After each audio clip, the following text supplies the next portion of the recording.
ছিল দাঁড়িয়ে রয়েছে রাক্ষস।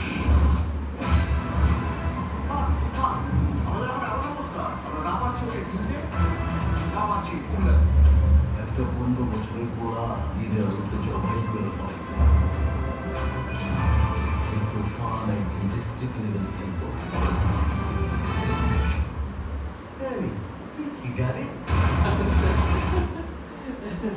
সালাউদ্দিন লাবলু, আমি তুফানের টিজ গান যতগুলো আছে প্রত্যেকটা খবর রাখছিলাম, কিন্তু কোথাও কোনো পাইনি যে সালাউদ্দিন লাবলু আছে। যাকে একে দেখে আমার খুব ভালো লাগলো, কাস্টিং গুলো খুব ভালো হয়েছে, আশা করতেছি। কিন্তু বাসির ভাই জানতো না আমি একদিন ন্যাশনাল লেভেলে খেলবো।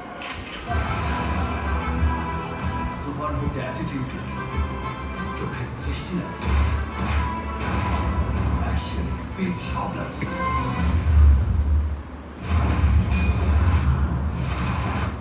এইখানে কিন্তু সাকিব খানের লুকটা ডিফারেন্ট, মানে বোঝা যাচ্ছে যে বিভিন্ন টাইম লাইনে গল্পটা বলবে আর কি।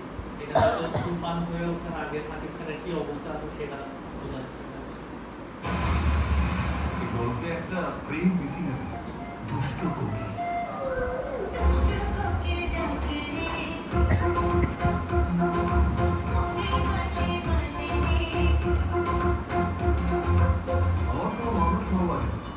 কিন্তু তোমারও ভালো আছে, কারণ তুমি পড়ি। এই কথাটা আগে কতজনকে বলেছেন? পাঠটা কিন্তু তুমি সেই রকম পুরা হিরোদের জমে উঠেছে। CID Akbar. He will find the bastard. Body দিয়ে খেলে দোকানের সঙ্গে যেতে যাবে না, খেতে হবে মাথা দিয়ে।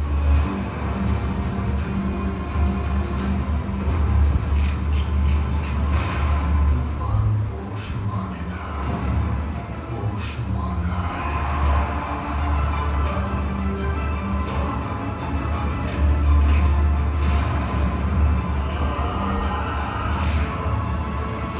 কি জানো তুমি?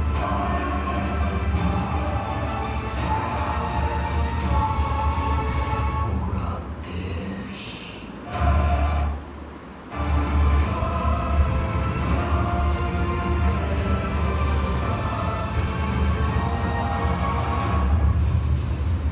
একটা যদি সুযোগ পাই, তুফানকে খেয়ে দেবে স্যার।